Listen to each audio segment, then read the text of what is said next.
I only hope that we never lose sight of one thing, that it was all started by a mouse. Well, hello, everyone out there in podcast land. This is the Beyond the Mouse podcast, the podcast for all things Disney for the Front Row Network and NPR Illinois. We are going to be diving into something very special and fun tonight. Hope you will join along with us as we talk all about Enchanted and the recent interview that we had with Kevin Lima, the director of Enchanted, and just a whole lot more. My name is Craig. I'll be hosting today. One of my co-hosts here with me is Vanessa. Hi, Craig. The other co-host is also with me, Mr. Brett Rutherford. Hello, Craig. And hello, Vanessa. Hi, Brett. Hi. Hi, Vanessa, and hi, Brett. Hi. Yeah, so that was not awkward at all. Now that we all know each other. Don't know what? Yeah, it's been a while since we've seen each other, so. Brett is thoroughly caffeinated. We've went over this before we started recording.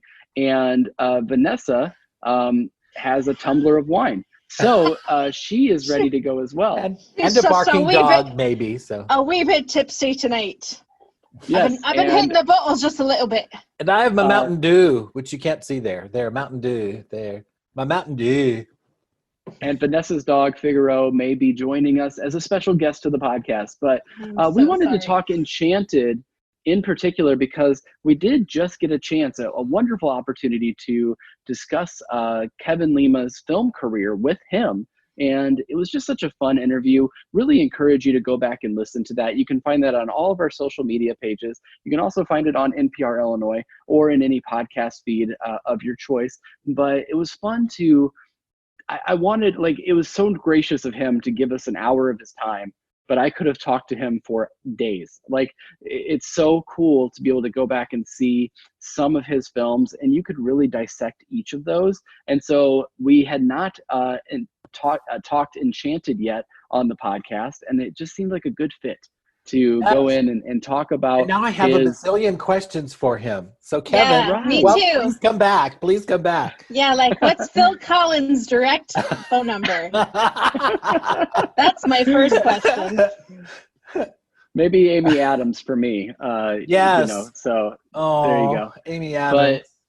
But let's get into it, guys, and talk a bit about Enchanted and talk to me about sort of your first impressions or maybe the time that you watched it recently and what your first thoughts were on Enchanted. And I'll go to Brett first.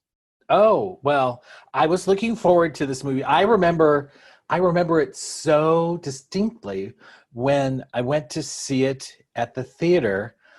I was so looking forward to it. And then when I was in the theater before it started, I was getting a little anxious because I'm thinking, what are they going to do? I mean, are they going to pay homage to all of the Disney princesses and all of that? Or are they going to make fun of it? Is it going to be kind of really sarcastic and nasty? But when I first saw the animated portion and the comedy was so wonderful and the choices were so specific and winks and nudges and all the wonderful shout outs to Disney stories, even in the animated part, I'm going, I don't have to worry about this. I just sat back, relaxed, and had an amazing time. I was enchanted. Vanessa, talk to me about your thoughts on Enchanted. Well, I don't remember the first time I saw it, but I remember seeing clips, and maybe it was just online. I saw clips of the musical numbers and thinking, wow, this is a lot of fun. This is so great. Why have I never seen this? Going back and actually watching it, I liked it. I think it's a great film. It's enjoyable. It's a satire, so I didn't quite connect to it as I have some of the other more earnest storylines. Not that there's not an earnestness in this film, but I enjoyed it. I enjoyed it a lot, and Pip is a great character. He might be my spirit animal, so there you go. I definitely agree with both with things that both of you are saying. I do remember going and seeing this film and just really thoroughly enjoying it. But this time that I went sat down and watched it again, it's fun to pick up on all the little things. You know, Brett actually provided us a list of all the nods to different Disney properties or different Disney ideals or films. And it's so cool to be able to like watch through that and see little things that pop up from here and there. And just the effort that was put into writing the script, but also the direction and making sure that you get little nods and little glimpses of each of these different Disney dumbs, you know, and seeing all of that. That was really a very cool thing. I also think it's a little bit ahead of its time when you think about the storyline, and maybe we can get into this a bit later, but you have Giselle saving Robert towards the end. And so you get a bit of that, almost like how now Disney films try to make sure they focus on the princess not needing a prince or not needing the man to save them. And yes, you still do get true love's kiss in this film, but at the same time, it still had a little bit of that edge, and it was kind of advancing that a little bit even before the animated film started to. So just a lovely film, and so much I want to talk about this film. But let's dive into, first of all, some of the actors and voice actors, because they're also playing animated versions of themselves in the same film, which is really fun. But I think that we have to start with Amy Adams and how she presents herself as a Disney princess. And Brett, when we were talking to Kevin, you had a specific question about this, or you mentioned specifically Amy Adams' portrayal in this film. So I thought I would start with you and allow you to talk about Amy Adams and how you feel she did as a Disney princess. Well, she starts off animated. Okay, we know that. And we need to talk about the style of the animation too, but maybe we can get to that. But when she came to the real world, or our realm, or whatever it would be called, it was so interesting to watch how she used her hands, because they were very princess-like, you know, knowing a couple of Disney princesses from Walt Disney World are good friends of mine. Yes. Anyway, or friends of. Anyway, she didn't mimic other princesses. She became her own princess. But it was it was such a specific choice that I knew that we were in for a treat, and that she was going to be amazing. And her journey, the story from Andalusia time.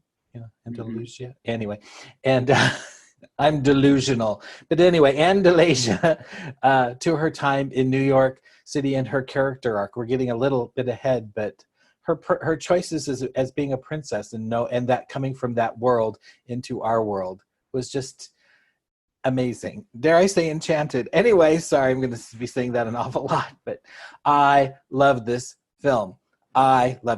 Okay. We need to go on to someone else. So I could talk about this all day. I love this film.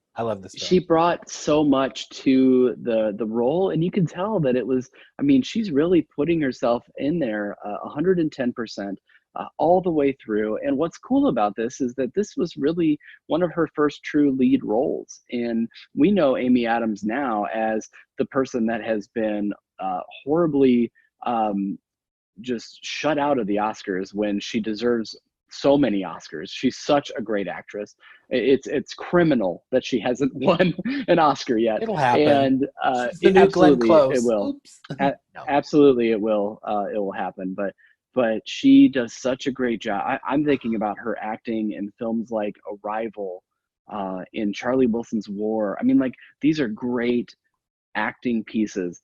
And in this, she doesn't get to do that serious acting. She has to show herself as a princess and as bubbly, as extremely excited all the time. And she does that great too. So it's not like she can only do one or only do the other. She shows how versatile she is. And she in really this does role, command it's a tour this de lead. force. Yeah. Because, you know, when we get to the favorite scenes, I will tell you that. But I love watching actors think. You can tell that she has made so many very specific choices, and it gives her such a wonderful arc from a two-dimensional character, kind of, to a person who is, a real person who has the real feelings that maybe they didn't have when they were living in her animated world. So just amazing. Go ahead. Now, I never know who fact checks the IMDb trivia. So Kevin, if you're listening to this, please message us and let us know if this is real. But he spoke about in our interview with him that he really wanted someone younger and not established to be able to make this their role that they can then use to kind of continue on with their career. And so when you're reading things like on IMDb trivia, it says that the studio wanted Jennifer Aniston and that she was just too expensive. I can tell you, I don't know if that translates as well, because I don't know that she's also a fantastic actress. I don't know if I could see the same performance from her that we got out of Amy Adams. And Amy Adams is just a special actress all around. Mm-hmm. Vanessa, we've been hogging the show on Amy here, so please give us your thoughts. It's fine. Just chop everywhere. I'll never be Amy. Let the two men in the boxes here give it over to the woman finally to speak about the. Is this what you guys feel like when I'm talking about Phil Collins all the time, or what? Yeah, I'm like going, yeah. Well, we just have a lot of love for the people that were involved in this show. Sure. Well, hey, I thought Amy Adams was wonderful. I like Craig that you said that you went back and kind of watch things differently, and first of all, I went back, I made my mom watch it with me, so the whole time I could be like, Kevin Lima said this about this thing, and oh, by the way, did you know Kevin Lima said this about this thing? Oh, and by the way, Kevin Lima said Amy Adams changed throughout the whole. Did you watch her hands? So I watched it too, but mainly for bragging reasons.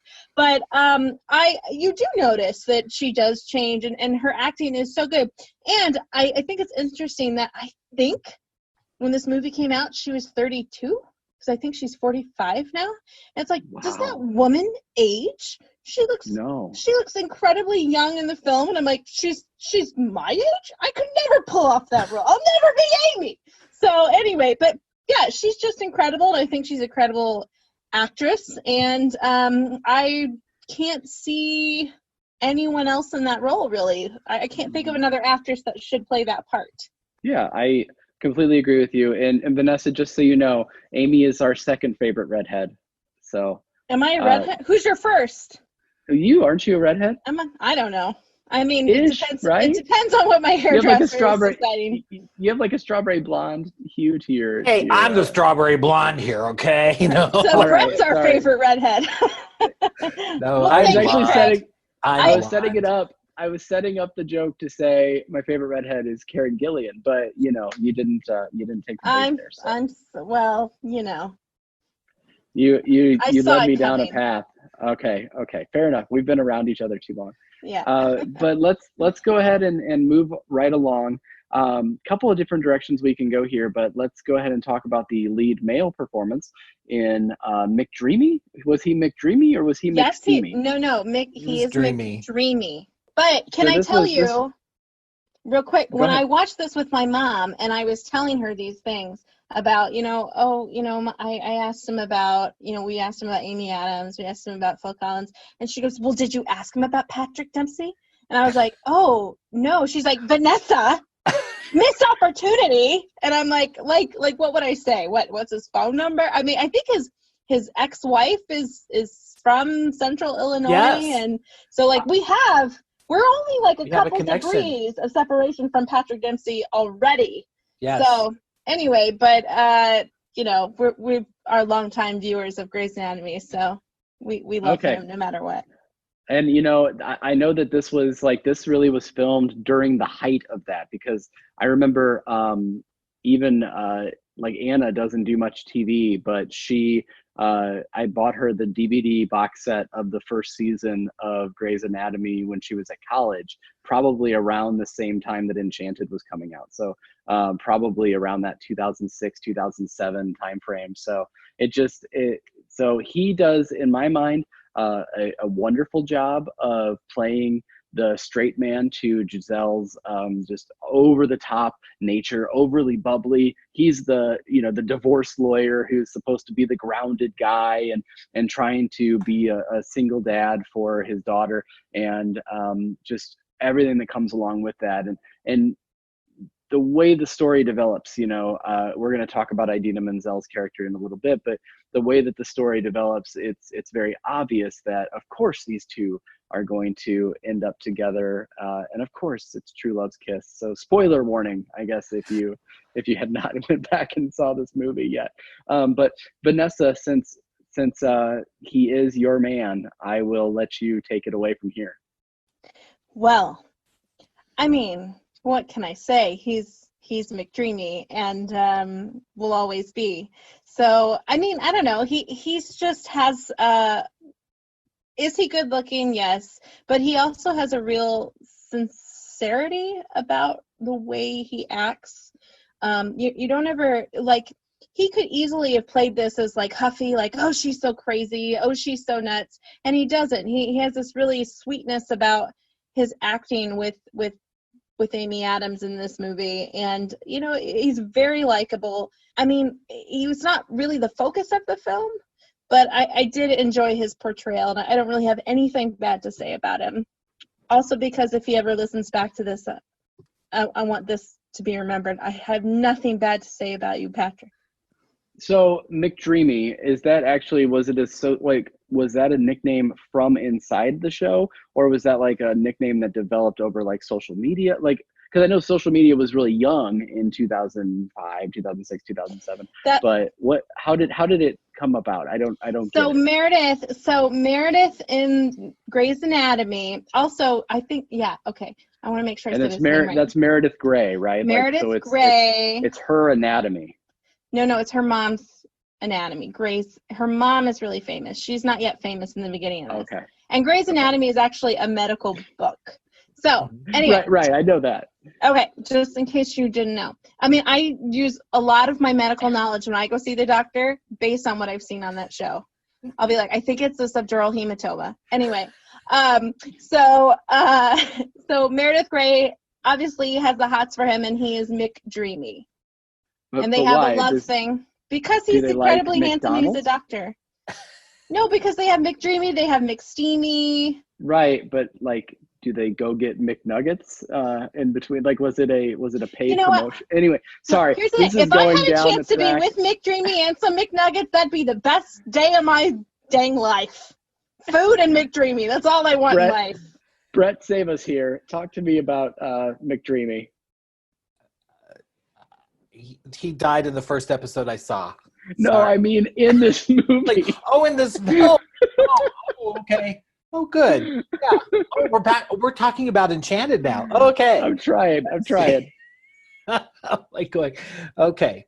Well, I mean, he's the everyman. He's also, I don't know if he's not necessarily the typical New Yorker who is jaded, and that's not so much it. It's just that in his line of work, his experience is that love happens and it goes away, and there are no happy endings. You have to work hard, and he's very much a realist in the way that he views the world and people and all this. But then he's open to this Giselle character that comes into his world, and he talks about the world is tough. It's tough, and you have to struggle and all this. And then and then Giselle says, "No, it's really you don't have to do that." And I'm like going, it just sort of gives him a little glimpse into what life could be with Giselle. And again, spoiler alert, but it's a really good character arc for him too, going from this very stuffy lawyer who, doesn't see the possibility for joy. It's like life is hard and you have to struggle and all this, but he turns around, and that was so much fun. And he sings and he dances and he's McDreamy, right? Yeah. So yeah. Ba-da-ba-ba-ba, I'm loving it. He it's constantly a pull for him, right? So constantly he's trying to go back to, no, I need to be who I've established myself to be, and not to change. Even when he's talking to the separated couple that are going to get back together because of what Giselle said about their love, right? And so he's like, certainly you couldn't make this decision based off of just that chance encounter. And they're like, it wasn't a chance encounter. I love that.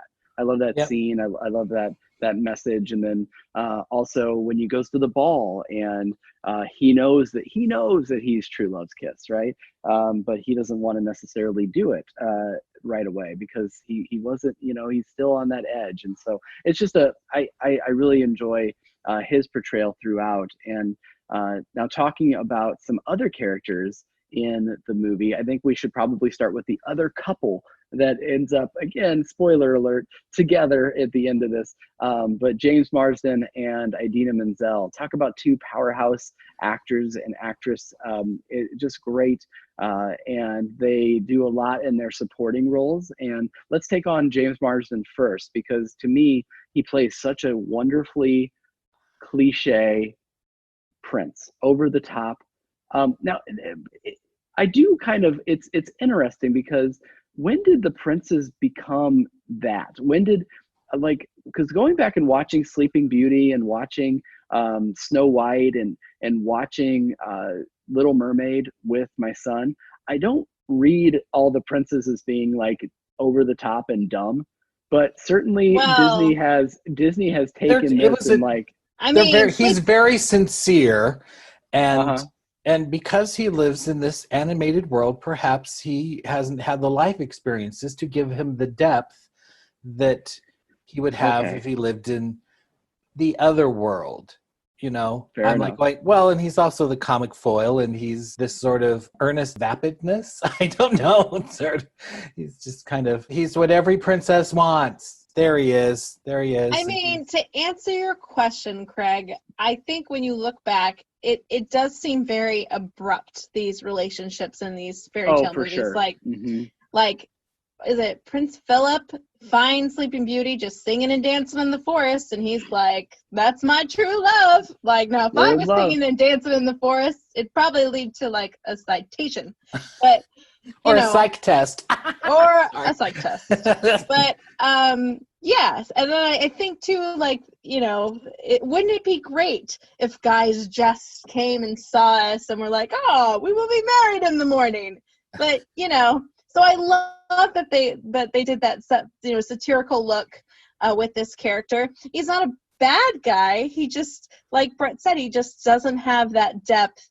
And that makes it all the more funny. So. And he doesn't speak chipmunk really well, Right. Yeah. And I think he's having a ton of fun with this role too, because this is a guy that is known for some more serious acting roles. He's actually in Mrs. America right now, the Phyllis Schlafly show that's on FX. He's kind of the really creepy congressman in that show.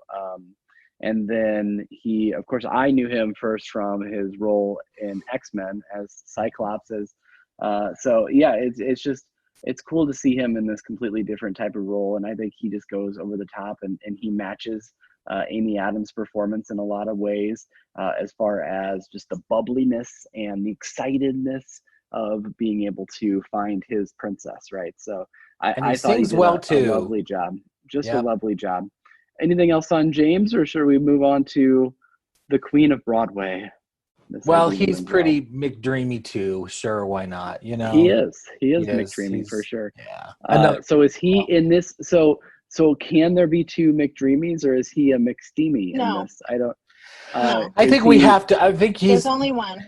He's Big Mac. I don't know. I think we need to get off of that. The McDonald's references with another ABC product. I'm more curious to hear your guys' take on Idina Menzel.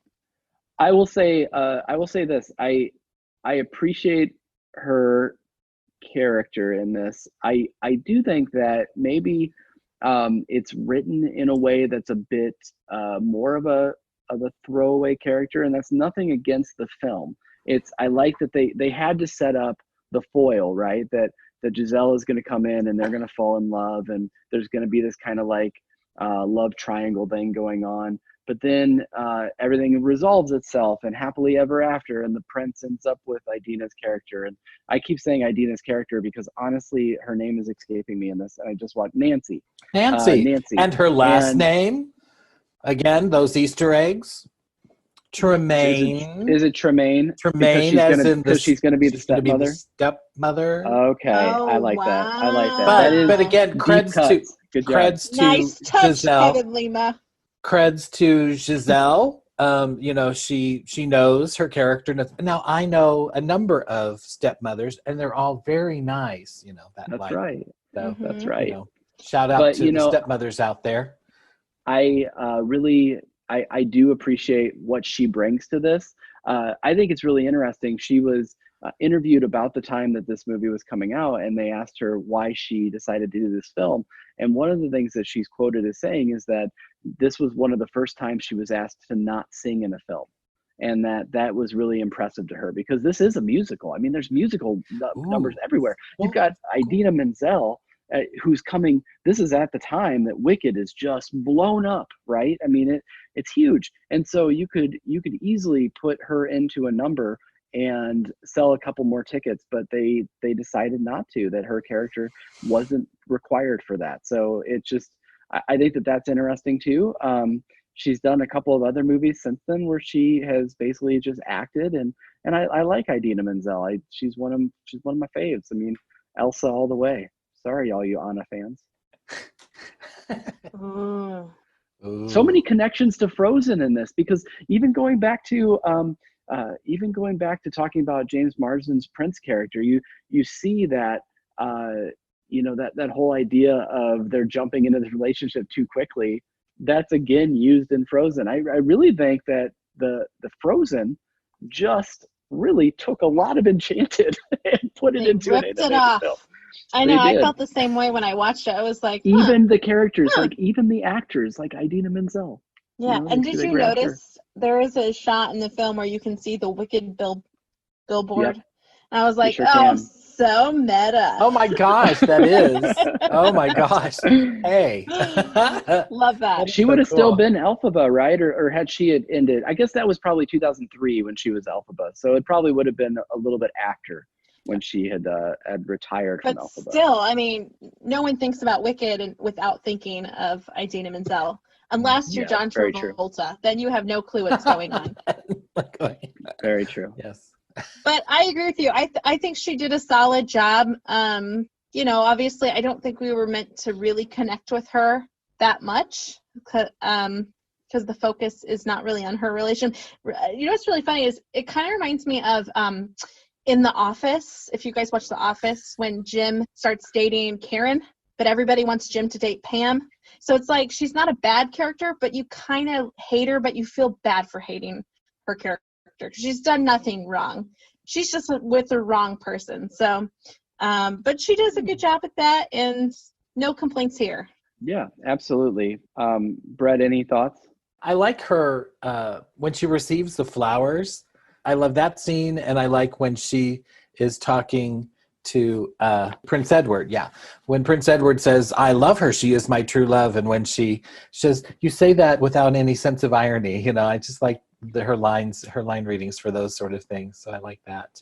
And she was impacted by that. You could tell, because that setup where she was just introduced in a kind of half-hearted way by Robert. Yeah, so it was good. This is who I am. Yeah. I love this movie. Yeah, go ahead. It's really so great, isn't it? And it's tied together by this massive Maleficent type villain. We get Susan Sarandon, right? So, and actually really interesting, totally random, but we were watching this today, and Anna goes, her makeup kind of makes her look like Tim Curry as Frankenfurter. And I was like, maybe that was done slightly, as a little bit of a nod to Rocky Horror. Susan Sarandon in this, she's creepy throughout. She's villainous throughout. I think towards the end of the film, the conclusion, the climax happens very quickly, right? I mean, she doesn't get a ton of screen time but the time that she does, and even like when the animated character is like creeping through the water jug and stuff like that, I still love it. I love Susan Sarandon's performance. Well, she's just evil in this. I mean, okay, she doesn't want Giselle to be with Prince Edward. Yeah, I had to look at that again. Sorry, Prince Edward, because it'll ruin her kingdom and all of this. And I'm like going, she doesn't want her to be happy with Robert either. Sorry, I'm a generalist. I don't like names. Anyway, she has a problem with her being happy in New York. So what is her problem? I'm like going, other than, and the other thing, note to Disney villains, never go up because you're coming down and it's not going to be pretty.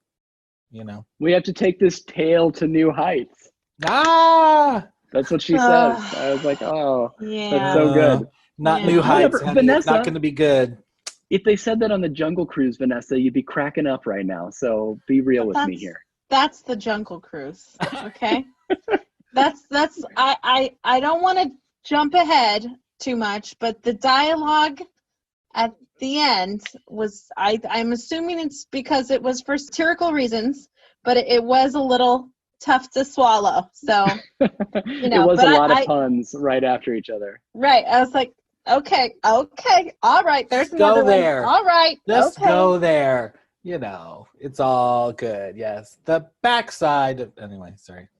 Yeah, you didn't know that the Queen was also a dad, huh? With all those dad jokes dropping. So now, before we go on to favorite scenes and things like that, and talk about the wonderful choreography and the wonderful set pieces, I wanted to mention this as a character. I was thinking about this today when I was watching the film.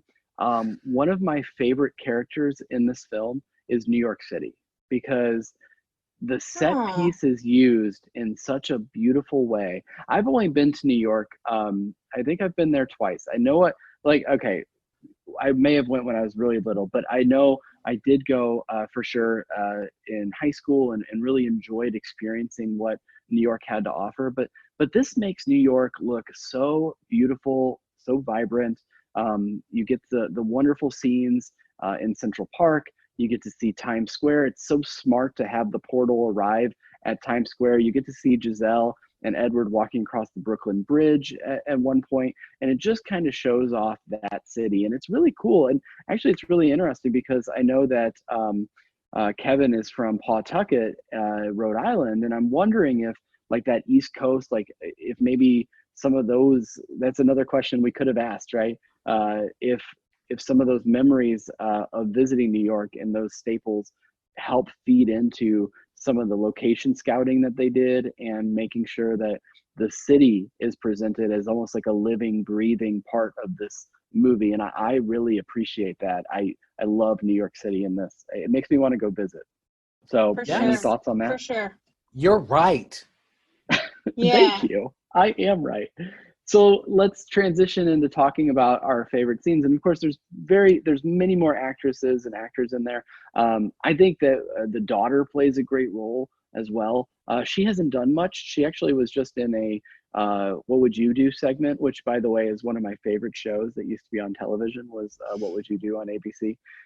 But yeah, it just a lot of really good performances throughout. Wormtail is in this movie as well. And he does a great job as sort of the same that guy he does the same character. Hey, man, Sweeney Todd, Harry Potter.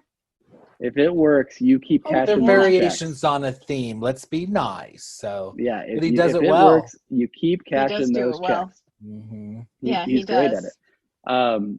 And so let's talk about some of our favorite scenes. And I want to start here and steal a bunch of the favorite scenes that everyone else wants to talk about, I'm sure. But I love looking back and looking at the mixture of music and the mixture of choreography and the mixture of, again, New York City.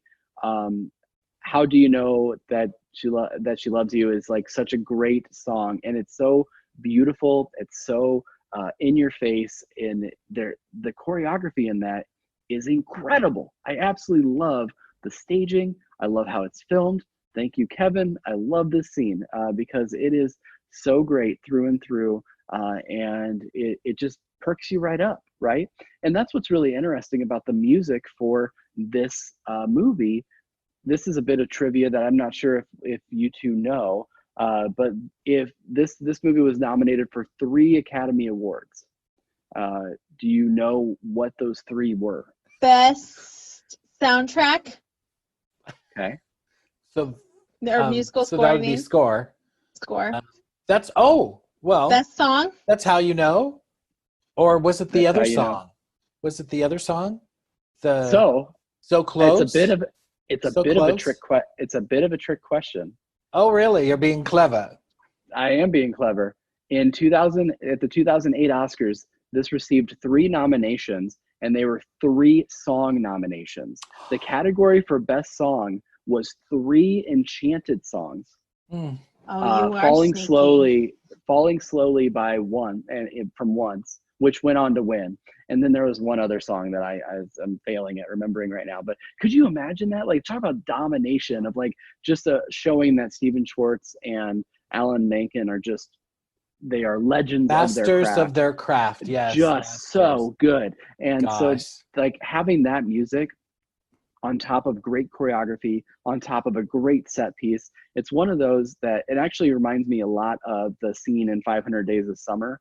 It's very similar. It's very bright. It's very over the top, and I absolutely love it. Like, just great. So that's my scene that I wanted to talk about for sure. But I'll go ahead and go on to Vanessa. You want to talk about some of your favorite scenes? Sure. Well, I really like the opening animated scene.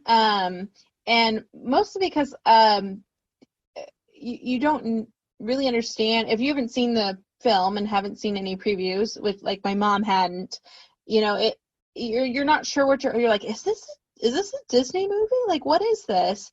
And then you can kind of tell, I think when you hear Pip the chipmunk, or here we call them ground squirrels, and you can start to hear him talk, and he's got kind of this New York accent. He's like, all right, fellas, all right, we got to hurry up before this leaves at cranium. And just his whole delivery and the way he's talking and the words he's saying, you can just tell, okay, something's not right here. This isn't really this is going to be an animated feature. It's just not. And something's off. So I really liked that. And my mom kept leaning over to me going, is this animated? Is this whole thing going to be animated? Is it? And I'm like, just watch it. Just watch it. But, I really like the opening scene, and it's so funny. It's very reminiscent of Snow White with all the animals coming in and helping. And it's just, I find it really adorable. And I really think it sets the tone for the film, and it makes it fun and lighthearted, and it's just really enjoyable. Absolutely. And it's such a nice transition from going from that animated world into the real world, and especially because it's at night and you see like the neon signs and you see Times Square all lit up. Again, I'm in love with New York City in this film, but the animation style, Brett, you wanted to talk a bit about the animation style earlier. Oh, so yeah, well, why don't we circle back to that? You think I'm not listening, Brett, but I am. I'm always listening. You care. You care. I do. Well, I think care. What's interesting in the animation style, that it pays homage to the other princess films and their look, but again, it establishes its own look because of the Art Nouveau themes, and which are gorgeous. And then those themes are carried out in the animated world. The Art Nouveau is everywhere, and it's so cool to watch all of those choices and how it creates this animated world in this extremely gorgeous style. I enjoyed that so much. So there it is. Shout out to old school hand-drawn animation. So it was good. It was so good.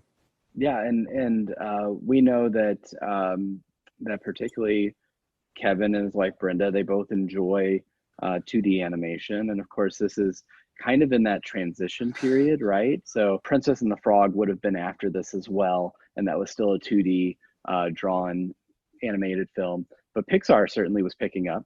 I mean, this is after Finding Nemo, and this is after The Incredibles. So you are having this kind of transition piece from 2D into 3D. So the decision to make it in 2D, I think, is really interesting too.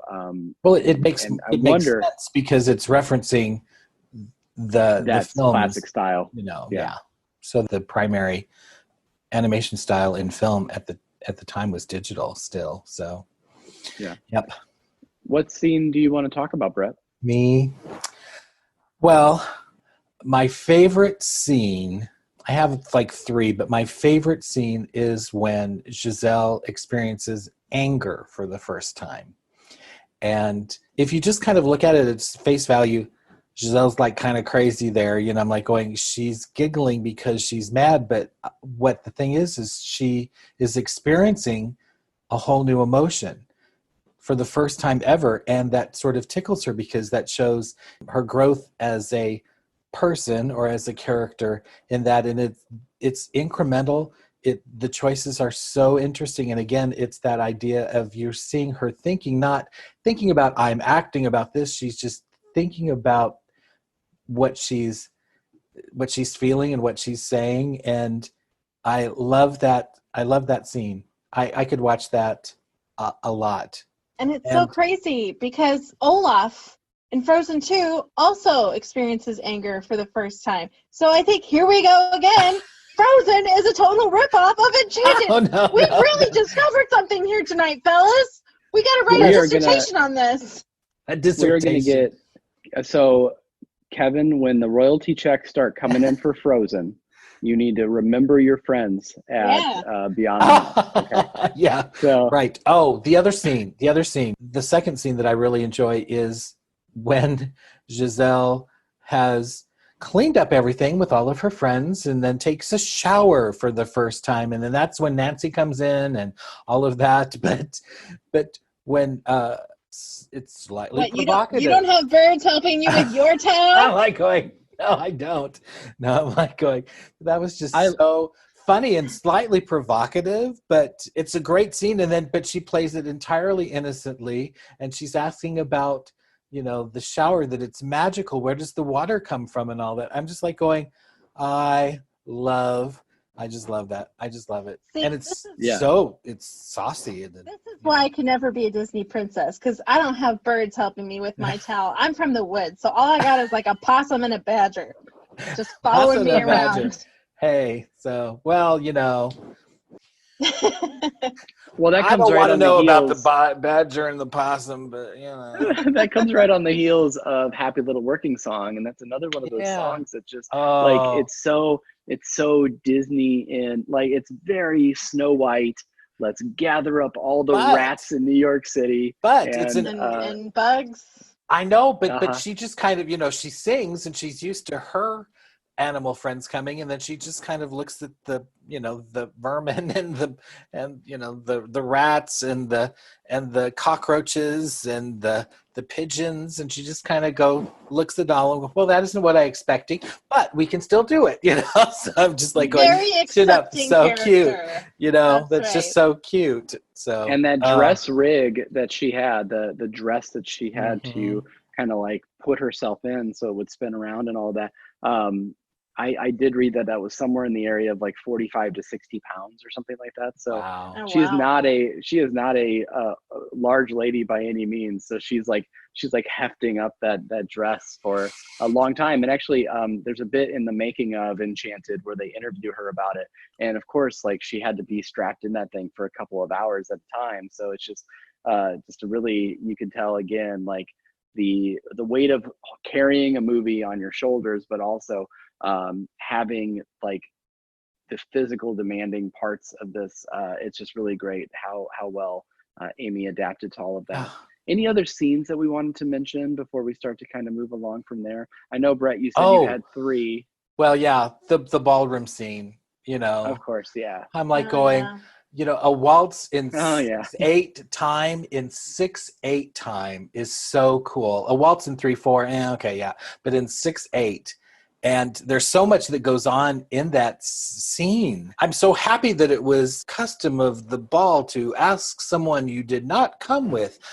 Oh, thank goodness, because we would have never known that they both really need to be together. So good. It's so good that is the custom of the ball. So yeah, thank goodness. But now let's start to gorgeous. Transition and talk a little bit about if there's anything in this film that didn't necessarily work for you. And I was joking with these guys earlier that there has been an Enchanted sequel in the works for many, many years, and my thing that's not working for me is that Kevin's not involved in it. So Kevin, again, that's you need to be might be a little bit of a sore spot, Kevin, if you're watching. We love you, and we wanted Enchanted to be everything it needs to be and successful. So maybe you'll be invited to the premiere. It's interesting with Enchanted, right? That it makes quite a bit of money. It's, at least according to Box Office Mojo, has a budget of about 85 million. That marketing is maybe upwards of double that, or at least matching that. So let's say it's made for 160 million with marketing. It brings in 340 million worldwide. So this is a good, it's a good haul for Disney. I think it's really interesting, and I wonder if part of the reason why Enchanted 2 has been on hold for basically a decade, kind of going around, something that they still want to revisit, is just the enormity of Amy Adams, right? I think it would be a really kind of a hard sell to, I feel like maybe she would want to do it, but she did an interview where she said that she'd be interested in doing it. Okay. And that, to me, that reads like what I would expect.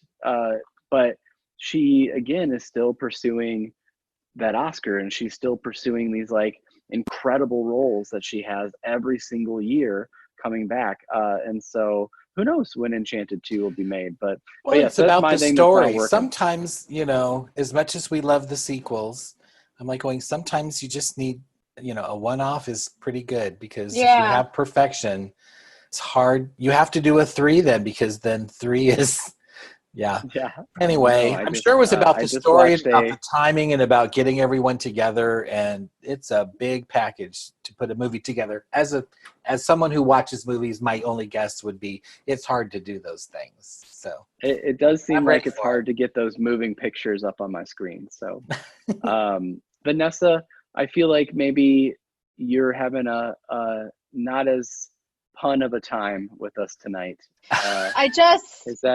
So it's just when she says something like, I don't remember the line exactly, but Susan Sarandon's character says something like, oh, the prince is in distress. This is a turn of events. And I was just kind of like, oh, gosh, don't say it. Just do it. You don't have to say what it is happening. And that was my only thing. And then it became the series of the puns, which kind of, again, it's just for the satire, so it's fine.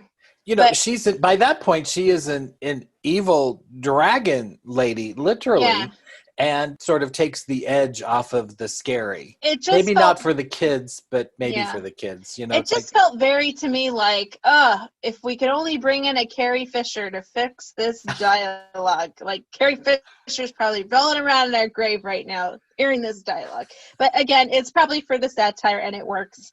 And it's fine. Everything's fine.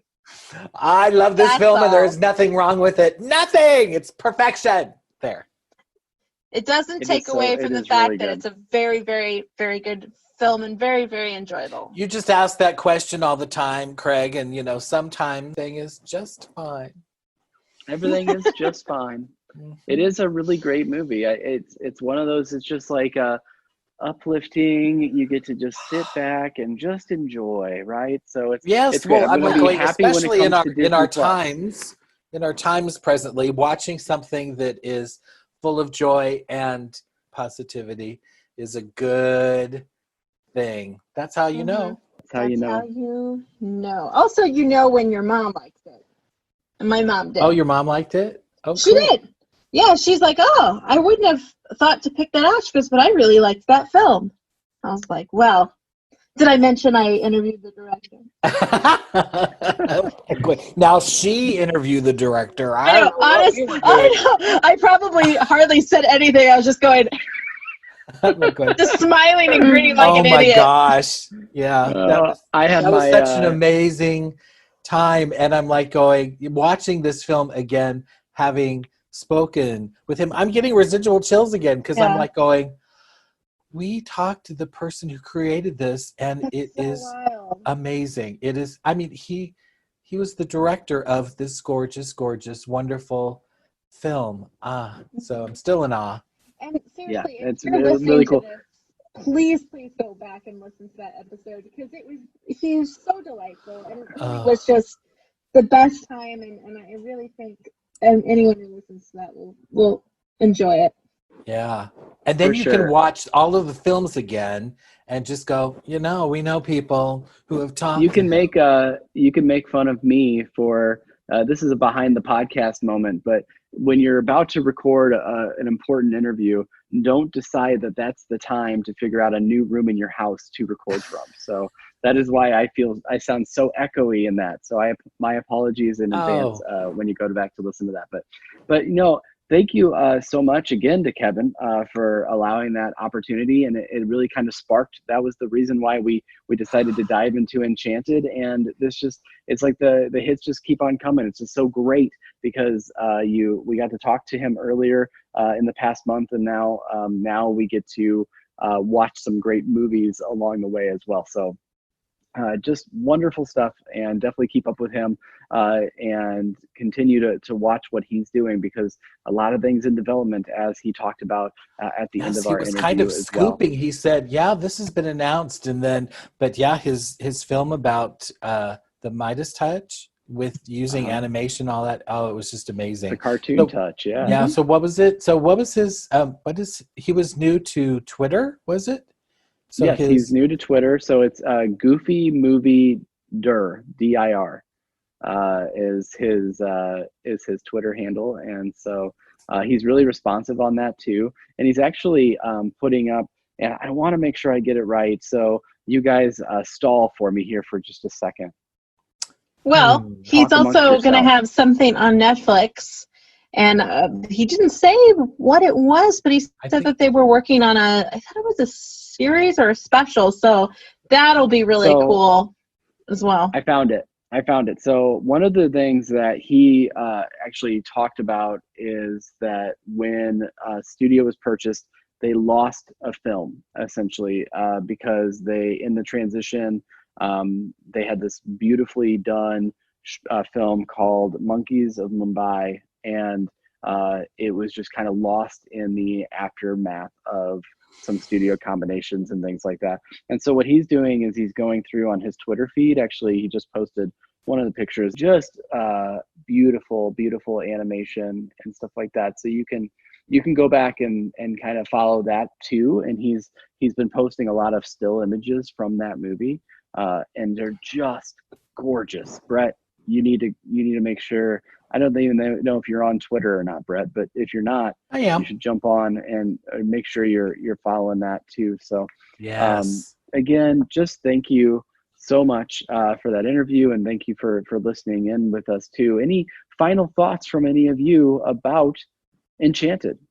I think Brett said it best when he said that this was a movie that made you feel really good, and it kind of made you forget about your worries and your troubles. And that's how I felt watching it, and that's how I feel talking about it now. It's just been delightful to think about it again, and just bravo, well done job on this film. Hakuna Matata, indeed, for sure. We are mixing our Disney metaphors like you wouldn't believe, She said no worries. Oh, okay. For the rest of your days. Well, okay, yes, it's all good. We talk all things Disney, so everything that is under the corporate umbrella too, because we talked about ABC properties and everything else. So we're loving. I talked about X-Men. I talked about X-Men and James Marsden, and they are finally coming home to Marvel and to Disney, so that's good too.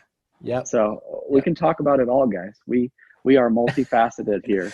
It was nice that we started this podcast after Disney has basically taken over the world. So, but it was. Any final thoughts for you, Brett? If you hadn't heard, I love this film immensely, and it was so much fun to watch it again. I watched it a couple of times this week, and I just had a smile on my face.